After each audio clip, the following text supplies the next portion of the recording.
Hey, welcome to the first ever episode of Full Circle. I'm Anderson Cooper. We are live from Helsinki in Finland. A big day for our first show here on Facebook because it's a huge news day, as we call it, and also because, well, we've never done anything like this broadcast before. I'm very excited about it. I hope you like it. It's a work in development, no doubt about it. I really see this as a way to have a conversation with you before and during the broadcast. You're going to get to determine many of the stories that we actually cover on a nightly basis. And while I'm live here, I also want you to weigh in with your thoughts in the comments section.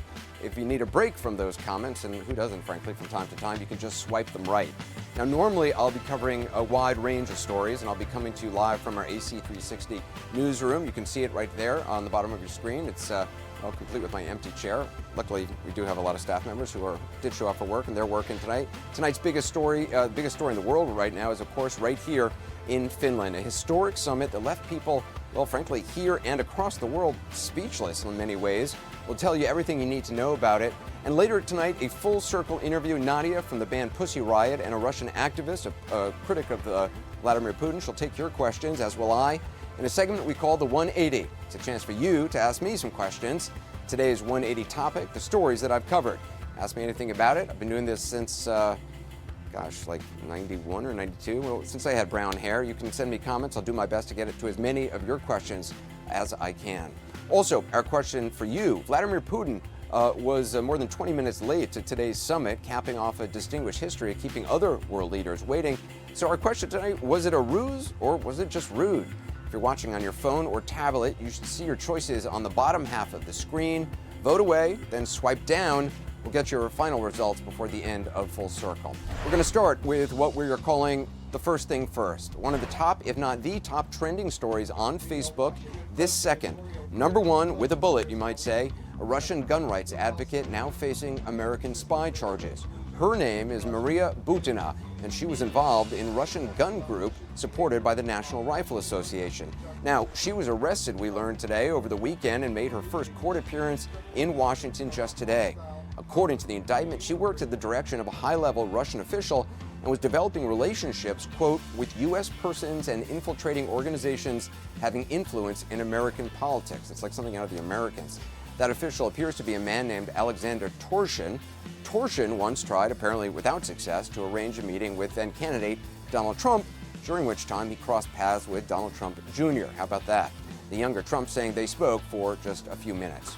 Robert Mueller's office declined to comment on whether its office was involved in today's indictment or the probe leading up to it. So a lot more ahead. Every day I'm going to make sure you get the one thing you need to know about something in the news today, and today it's clearly this. Standing next to Vladimir Putin, President Trump today rejected the U.S. intelligence community's assessment of Russian interference in the 2016 election. It was an incredible press conference. The president's remarks were disturbing and extraordinary. My people came to me, Dan Coates came to me, and some others. They said they think it's Russia. I have President Putin. He just said it's not Russia. I will say this, I don't see any reason why it would be. Doesn't see any reason why it would be, except for maybe everybody in the intelligence community and his own director of national intelligence, Dan Coates, saying so. Not long after that moment, he rebuked his boss, Dan Coates did, in a pretty amazing statement. He said, "We've been clear in our assessments of Russian meddling in the 2016 election and their ongoing pervasive efforts to undermine our democracy." He also went on to say, "We will continue to provide unvarnished and objective intelligence in support of our national security." Now, as I said, remarkable. It didn't take long for Democrats to chastise President Trump. Probably no surprise there. Some Republicans also condemned the president. Most notably, Senator John McCain said in a statement, I want to read part of it to you. Today's press conference in Helsinki, he said, was one of the most disgraceful performances by an American president in recent memory. The damage inflicted by President Trump's naivete, egotism, false equivalence, and sympathy for autocrats is difficult to calculate, he said, but it's clear that the summit in Helsinki was a tragic mistake. As for Vladimir Putin, he said Russia had never interfered in American internal affairs, which is just kind of laughable, and asked about whether Russia had any compromising information on then citizen Trump. Putin sidestepped the question, saying he didn't even know Mr. Trump was in Moscow for Miss Universe pageant in 2013. Our Matthew Chance, who's based there, says he knows for a fact, based on sources he has, that Putin absolutely knew the president was there. En route to the U.S., President Trump now is busy on Twitter, though he's still flying Quote, I have great confidence in my intelligence people, the president has now tweeted. However, I also recognize that in order to build a brighter future, we cannot exclusively focus on the past. As the world's two largest nuclear powers, we must get along. Well, all in all, it was an extraordinary and disturbing day. On to the Full Circle interview, where on a daily basis, I'm going to talk to newsmakers and people in the news. You can ask questions too by submitting them on the Full Circle Facebook page. Now, my first guest is certainly no stranger to controversy. As a famously outspoken critic of Russia's President Vladimir Putin, Nadia Tolokonnikova is an activist and a member of the band PussyRiot. She was arrested in 2012 after performing an anti-Putin protest song, spent nearly 2 years in a Russian prison. Nadia joins me now from Moscow. She's wearing a mask for artistic as well as security reasons. Nadia, thanks so much for being with us. I know you've said in the past that Western media, American media, gives Putin too much credit. I'm wondering, do you still believe that after today, after the reaction to what happened here? I don't think that they're as organized as they're trying to be perceived. So I'm saying that American media gives too much credit to Vladimir Putin and his fellows because you perceive them as a super organized unit, though they're not that effective. And in fact, they're just a bunch of people who cares mostly about their money, and sometimes they're just not effective. If you'll take a look at Russian infrastructure, take a look at the Russian economy, you'll see that they're not effective. But I'm not saying that they didn't interfere in their elections. They did. They might have did it better. Like, if I would have this goal to make it better, I would do it better. Well, I wonder what you thought of the response by President Trump to Vladimir Putin. I'm wondering what you think, and also what you're hearing people in Russia think of President Trump and his performance in today here in Helsinki. Mostly people think that it was pretty empty conference because they didn't achieve anything. They just met each other and they said stupid things to each other. Personally, for me, it was pretty disturbing to hear Trump's statement about Putin, that he's completely innocent about interfering in American elections. Though I read about a number of facts that are saying the opposite thing. And if I would be President Trump, I would try to consider what my intelligence officers are giving to me, because otherwise he's not really representing the country. He's just being an idiot. I wonder, I mean, this is very personal for you. Obviously, you experienced the harshness, the brutality of Vladimir Putin's Russia. Do you wish President Trump had stronger words about democracy? Do you wish he had stronger words about human rights, that he spoke for those who can't speak for themselves? That's the thing. So honestly, I think he would have to ask about people who are detained today in Russia. For example, about PussyRiot activists who were detained today for 15 days of arrest just because they made an action in the field, on the football field. It happened yesterday.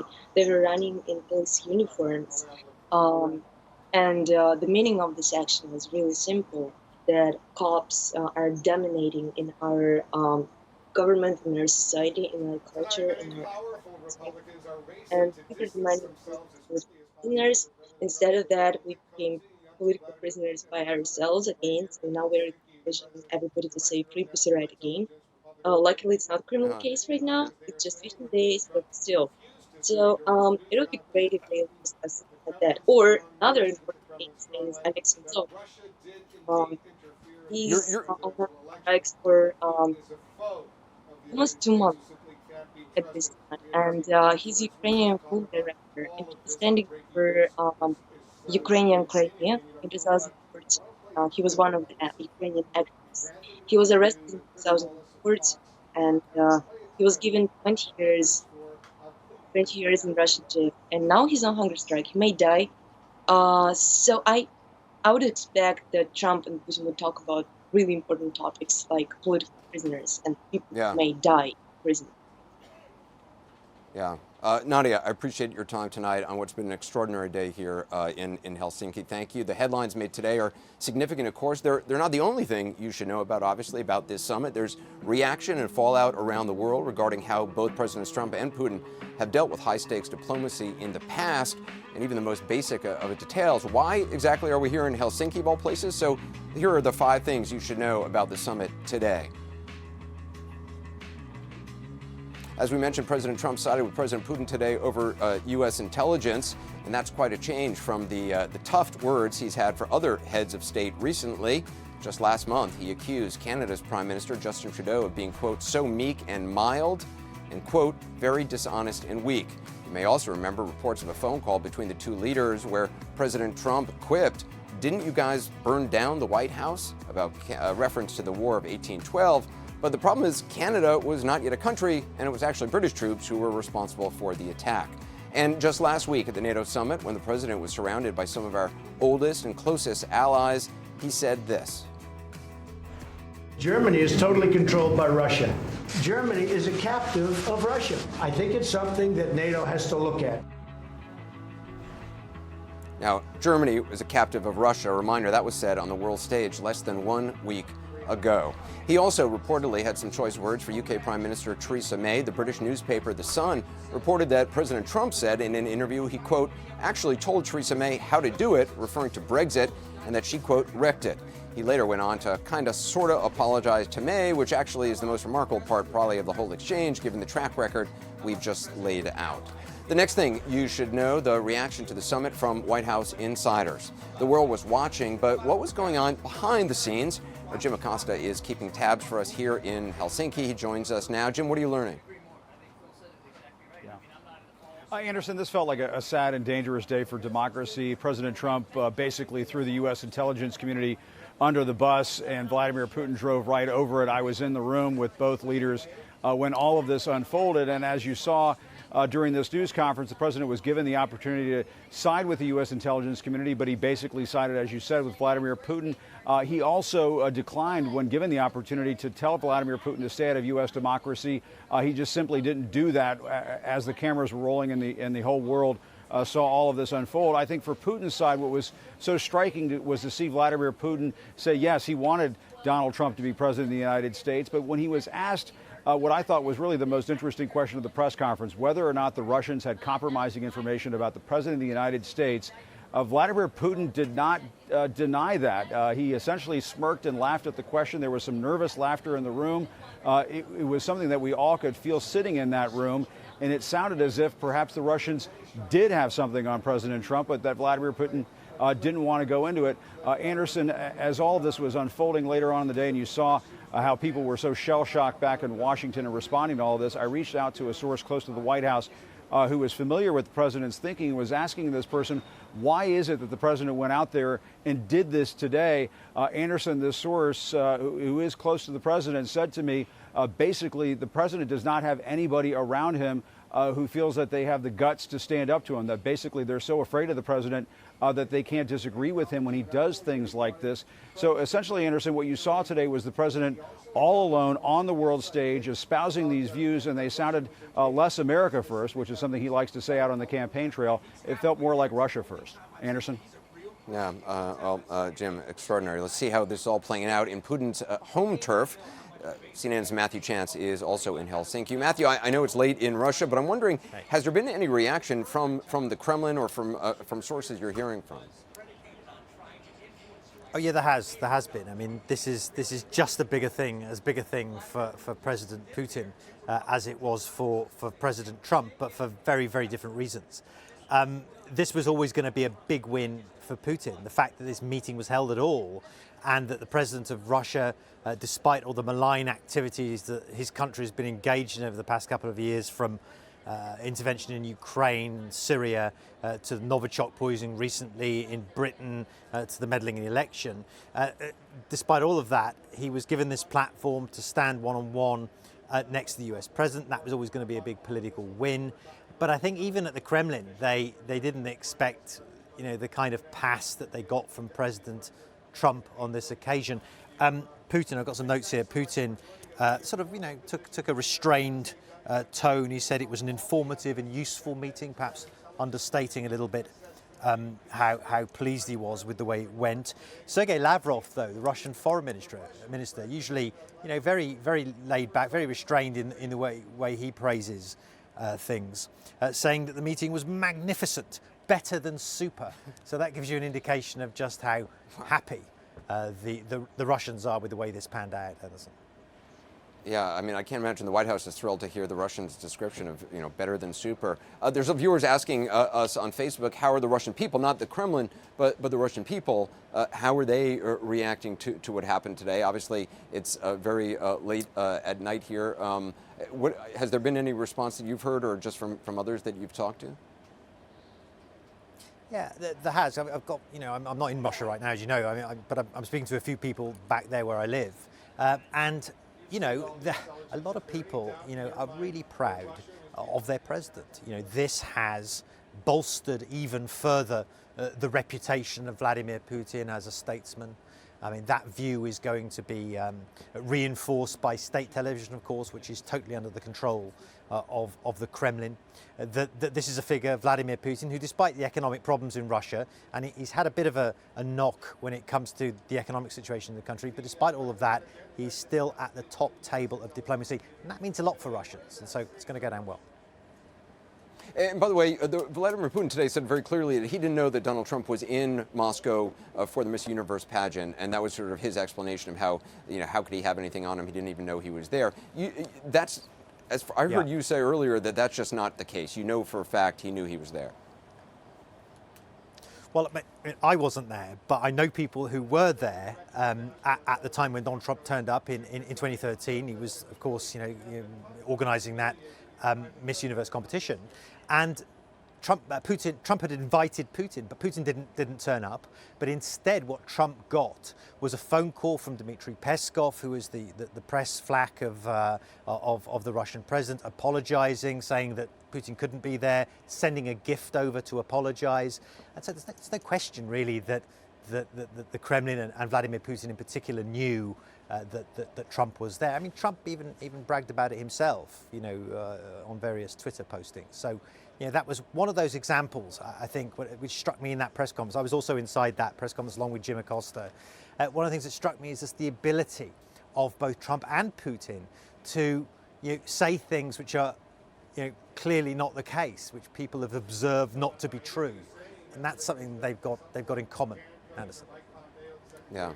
Now to the twist. Matthew, thank you. Now to the twist that got people talking before the summit, frankly, before it even started. The highly anticipated meeting that had been planned to a T began a whopping 45 minutes late after delayed arrival from Vladimir Putin. Now, the tardiness, considered to be a power play by some Putin watchers.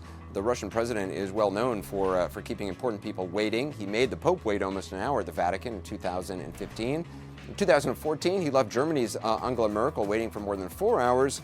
And what was thought to be another intimidation tactic by Putin in 2007, he brought his dog to meet the German chancellor, despite the fact that she was attacked by a dog in 1995 and is said to be afraid of them. This time, the Russian president, his late arrival, offered a role reversal for President Trump, who recently walked in late himself at the G7 and NATO summits. Also, we're still tallying votes on today's Full Circle question for you. Was Putin's late arrival a ruse or just rude? Remember to vote on your phone or on your tablet. This is not the first time Helsinki has been home to a summit. Certainly in 1975, President Gerald Ford met with Soviet leader Leonid Brezhnev in Helsinki. That meeting led to the Helsinki Accords, an agreement by the U.S., Canada, and almost every European country to solidify the post-World War II order in Europe and reduce tensions between the Western and Soviet blocs. In 1990, President George H.W. Bush met with Soviet President Mikhail Gorbachev in Helsinki. And 7 years later, President Bill Clinton met with his Russian counterpart, President Boris Yeltsin, in Finland's capital as well. Now, Helsinki is just a little more than an hour flight from Moscow, where Putin attended the final match of the World Cup yesterday. President Trump arrived from Glasgow, Scotland, also a short flight away. The Finnish presidential palace hosted today's summit. It's just over my shoulder. It's a beautiful building there. Could go on and on. So much news made here today. There's really more than I can get to. So I'm going to take a beat, let you take over. Time for the 180, the time I've set aside to talk directly with you, take some of your questions. We've been getting questions. Karen O asks, how do you de-stress with so much downright scary things going on? I'm not really good at de-stressing. I think that's probably why I am pale as a ghost. Try to work out, try to get a lot of sleep, try to read and watch like Narcos, which I find relaxing. So the fact that I watch dramas like Narcos and find them relaxing gives you a little sense of what the stress is like sometimes. But that's what I do, I guess, to de-stress. Next question, what's the most challenging thing about your job? That's from Laura S., I think it was. Most challenging thing about my job, I mean, a lot of different places, it's different things. I mean, in a story like this, you're up basically 24 hours because you're working on Finnish time, but you're also working on U.S. time zones. You know, in a war zone or disaster zone, the most difficult things are obviously emotionally covering the kind of things you see, and also just logistical things, finding gas, finding a place to stay. There's a lot of moving parts, and there's a lot of people who are working around the clock here just to make a broadcast like this happen. And they make my job, frankly, look pretty easy. And frankly, it is pretty easy compared to what they do. Jerry F. asked, what story did you do that had a long-lasting effect on you personally? Man, there's so many. I mean, I've been doing this since 91 or 92. Certainly Hurricane Katrina, the earthquake in Haiti. I was in Somalia in the famine. I was very briefly in Rwanda during the genocide, in Sarajevo. I mean, there's been so many places I've been that have really been life-changing and eye-opening and mind-bending, and you know, you see a lot of people, and the greatest satisfaction I get from the job is being in a place, being on a front line somewhere, and giving voice to somebody whose voice has been taken away, or shining a light on a place that's been plunged into darkness of all different kinds, and trying to get people to pay attention and bring people along on a journey and take you to Somalia, or take you to Haiti, or take you to you know, Waveland, Mississippi, or New Orleans after Hurricane Katrina. Karen K. asked, how can you possibly prepare for an 8 p.m. show when the news seems to be breaking all the time? A news cycle used to mean at least a day. Now it seems to be less than 1 hour. It seems to be less than a minute sometimes. It's a great question. You saw the newsroom, our 360 newsroom, if you were watching at the top of the broadcast. We have a ton of people, and all day long we start early in the morning preparing for the 8 p.m. broadcast. But these days, so much news is breaking from CNN, from the New York Times, the Washington Post, the Wall Street Journal. A lot of the folks who are working in that newsroom, all the story, and there's my MTC, the story that we've been planning, or the stories, the broadcast we've been planning all day, we chuck that out at the last minute, or even sometimes when we're in the middle of a broadcast, because there's news that breaks, and that's what CNN is all about, going with the latest information, getting it right, and bringing it to you. So thanks for your question. That's it for us. That's the latest from Helsinki here on Facebook. The last thing I have for you is what you told me. When Putin delayed the summit, was it a ruse or just rude? Here's what you thought. Your votes in the poll today. 57% said it was a ruse. 43% said just rude. Interesting. Thanks very much. That does it for our first broadcast of Full Circle. We hope you like it. It was really fun for me. I'll be back in New York tomorrow in the newsroom, and I hope you join us at 6:25 p.m. Eastern Time, right here on our page, where you'll get to vote on the things you want to know. As I said, we'll be back live 6:25 p.m. Eastern Time tomorrow. Until then, I hope you'll tune into AC 360 at 8 p.m. Eastern Time on CNN. I'll see you soon. Bye. I got to catch a flight soon.